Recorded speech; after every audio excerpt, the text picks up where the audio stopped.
নমস্কার, কেমন আছেন সবাই? আপনাদের সকলকে স্বাগত জানাই চ্যানেল রূপা মুখার্জিতে। ঈশ্বরের কাছে প্রার্থনা করি যে যেখানে রয়েছেন সুস্থ থাকুন, সুরক্ষিত থাকুন। মঙ্গলা দেবী শোনালেন কিভাবে মায়ের ভক্তি করতে হয় সেই কথা। তিনি এও বলেছেন যে সকলেই নিজের মতো করে মাকে চান, কিন্তু মাকে চাইতে গেলে মায়ের মধ্যে ডুবে যেতে হয়।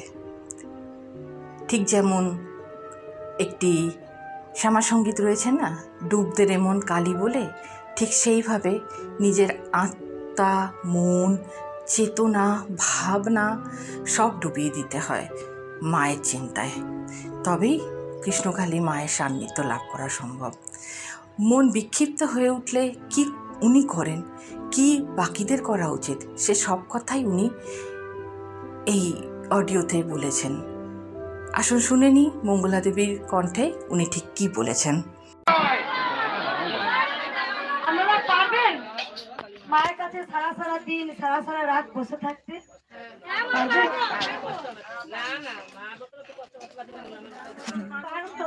আপনাদের তারা বুড়ো গুতো গুটি কি শুনছো আমি দেখি তো, পারবেন?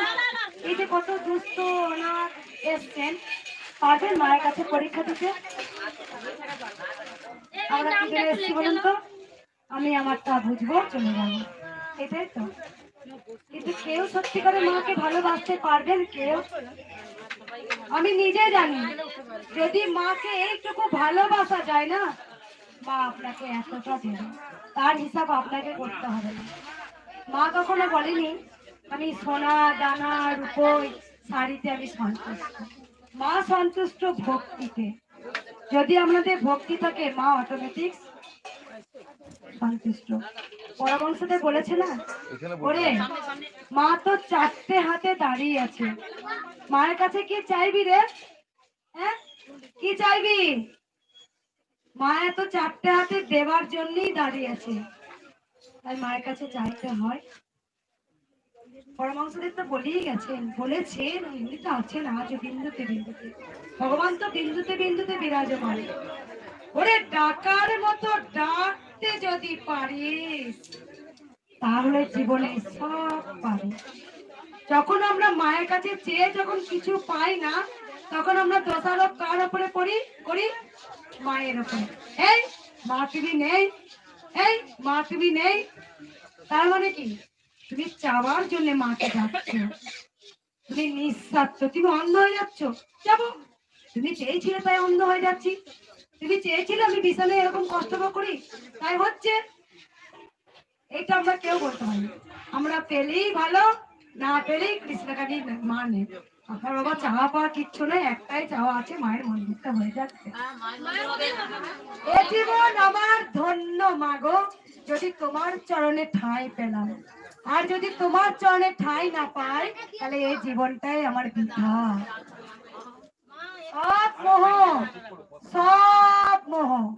আমরা যা চক্রাকারে ঘুরছেন, মোহর মধ্যে ঘুরছেন। মোহ তো বাবা, রোজ নেবে না, ছাড়াই দাঁড়াও। মোহ তো টাকা পয়সা গয়না গাটি সোনা দানা গাড়ি, আমার ছেলে, আমার মা, আমার বাবা, আমার ভিটে, আমার বাড়ি, আমার ফ্ল্যাট, সব হচ্ছে মোহর মধ্যে আমরা ঘুরছি।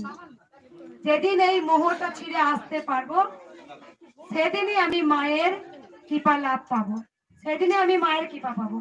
মামা কাপা কিছু চেয়েছিলেন না? কিছু বলে আমাদের তো যত আশা, একটার পরে গোবিন্দ দেবে, আবার ওইটা দাও, আবার দেবে, আবার দাও, ওইটা দিলে আবার দাও। কি আমাদের চাওয়ার শেষ নেই।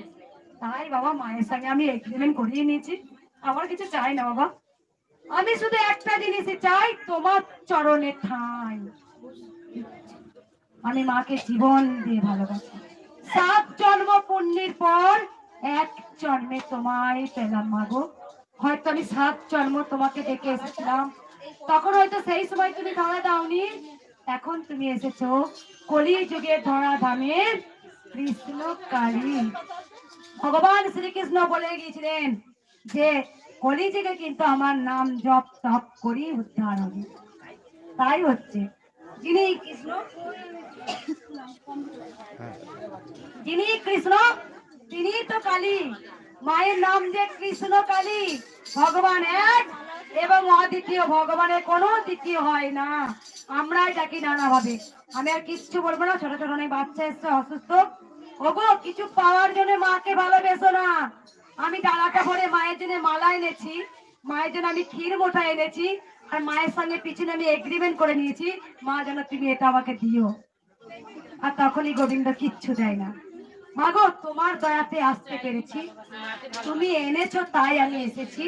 তোমার লীলা ছাড়া গাছের পাতাও খসে না, তাই আমার কিছু চাওয়ার নেই। আমি যেন তোমায় ভালোবাসতে পারি।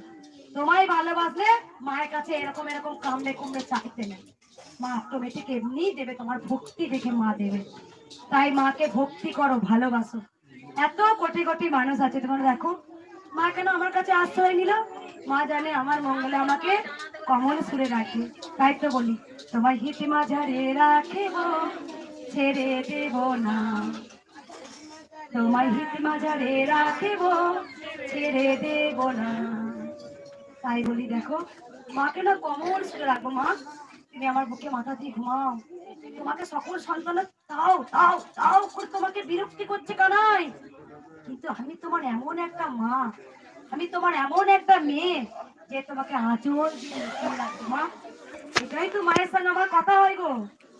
আমি কোনোদিন বাবা কিচ্ছু বলবো না, তো সকল সন্তানকে ভালো রাখ আর সুস্থ রাখ। লঙ্কা যেন ভেজে না, মা ভেজে দিয়েছো? যাই হোক আর কিছু বলবো না, একবার বলি মায়ের কাছে কিছু চাইতে হয়। কি চাইতে হয়? ভক্তিতে মা যে আছে রে, যুগে যুগে প্রমাণ দিয়েছে মহাপুরুষরা, পরমহংসদেব প্রমাণ দিয়েছেন ওরে মা বলে কেউ আছে, বামা খেপা প্রমাণ দিয়েছেন ওরে মা বলে কেউ আছে, কমলাকান্ত প্রমাণ দিয়ে গেছেন ওরে মা বলে কেউ আছে। আমরা আমাদের স্বার্থের জন্য মাকে ডাকি, এই জন্য আমরা মায়ের দেখাও পাই না, কি পাও পাই না। তাই স্বার্থটা ছাড়ো, গোবিন্দকে ডাকতে হয়। মায়ের সঙ্গে সন্তানের একটা লিঙ্ক থাকবে, যেটা কোনো স্বার্থ থাকবে না। আর আমরা সবাই তো আসি মায়ের কাছে, ঠিক মা দেবে, এটাই তো। তাই জন্য তো আমরা গোবিন্দর কৃপা পাইনি। আমি আর কিচ্ছু বলবো না, রোদ হয়েছে প্রচুর। একবার শুধু বলি, আমি তোমায় ভালোবাসি মাগো, আমি তোমায় ভালোবাসি। এই ভালোবাসাটা দাও। দে তোরা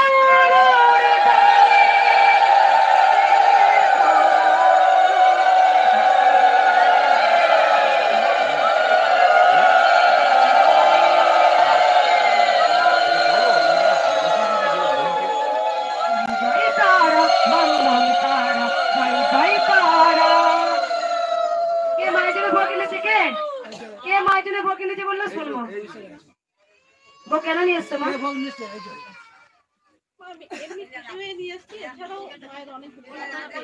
উপকার পেয়েছো তাই জন্য মায়ের কাছে, আর যদি উপকার না পেতে মাকে ভোগ দিতে। একদম একদম। কোথা থেকে আসছো মা? আগে এসেছিলে? যখন তোমরা কোনো মানুষকে খেতে দাও তখন তোমরা বিরক্তি করো। ধরো বাড়ির একজন তোমাদের স্বামী আছে বা তোমার সন্তান আছে, তোমরা বলো তো খাওয়ার সময় কিচ্ছু বলবো না, আগে খাওয়াটা হয়ে যাক, তারপরে সংসারে যা ঝামেলা আছে খাওয়ার পর বলবো, করো তো? তাহলে তোমরা যখন গোবিন্দকে ভোগ নিবেদন করো, বলো তো মনে মনে, গোবিন্দ এটা করে দিস, তোকে ক্ষীর করে দেবো, সেই ভোগটা কি গোবিন্দ নেবে রে, গ্রহণ করবে? হ্যাঁ, সেরকম সব সময় ভাবো, গোবিন্দকে আপন করো, আপন, তাকে আপন করে নাও, দেখবে সেও ধরা দেয়। তাই ভক্তের ডাকে ভগবান কাঁদে। তাই দেখো সুদামাকে ভগবান শ্রীকৃষ্ণ যার হাতে চক করো, সে সুদামায় চরণ ধুয়ে দিচ্ছে। হ্যাঁ, সুদামায় চরণ ধুচ্ছে। তিনি কোথায় সৃষ্টিকর্তা গোটা পৃথিবীর, আর সুদামা কোথায় বন্ধু। কেননা তার জন্য যে কাঁদত, অস্ত্র জড়ত, এত গরিব ছিল, এত দরিদ্র ছিল সুদামা, কোন দিনের জন্য গোবিন্দকে চাইনি। গোবিন্দকে যদি একবার চাইতো, গোবিন্দ তাকে রাজা করে দিত। লাস্টে তো রাজা করে দিল তো, তার সন্তান পুড়ে গেছে। কংসের স্ত্রী কি অত্যাচার, কৃষ্ণ নাম প্রচার করা যাবে না, সেই যুগে মার খাচ্ছে, মারছে, সন্তানরা না খেতে পেয়ে জামা প্যান্ট নেই, তবু একবারও বলেনি শেষকালে ছোট্ট একটা মাটির গোবিন্দ ছিল, বিক্রি করে দিয়ে কতগুলো মুদ্রা পেল। আবার সে দেখতে পাচ্ছে কানাই কাঁদছে, সঙ্গে সঙ্গে গিয়ে দেখলো মূর্তি নিয়ে এলো, পয়সা আমার ছেলে মরে যাক যাবে, আমার সন্তান মরে যায় যাক, কিন্তু আমি কানাইকে বিক্রি করব না। আর সন্তান মরে গেলে আমরা গেলে কি হবো? সন্তানের জন্য কানাইকেও বেঁচে দেবো, নিজের প্রয়োজনে কানাই মাথায় হাত দিয়েও মিথ্যা কথা বলে দেবো, নিজের প্রয়োজনের জন্য গোবিন্দ নামেও মিথ্যা কথা বলে দেবো। এটাই তো যুগ। তাই জন্য তো আমাদের শান্তি নেই। আমাদের জীবনে অনেক কিছু আছে, আজকে মোটো মোটো ভাত, বিরিয়ানি, মাংস, মাছ, কাউকে অসুখে রাখিনি, কিন্তু মনে এক ফোঁটাও শান্তি নেই। বাড়িতে দিন রাত কলো কলো কলো কলো কলো কলো থেকেও আজ নেই। তার মানে তুমি প্রকৃত গোবিন্দকে ভালোবাসতে পারছো না, বুঝতে পেরেছো? তাই জন্য কানাইকে ভালোবাসো। কানাই সৎ, তিনি সৃষ্টিকর্তা, তিনি সৎ, তাকে অন্তর দিয়ে ভালোবাসো, দেখবে তুমি সব জীবনে আস্তে আস্তে পাবে। আমার যদি কিছু ভুল ত্রুটি থাকে, এগুলো আমরা তো স্বীকার করি না, থাকে তো অবশ্যই।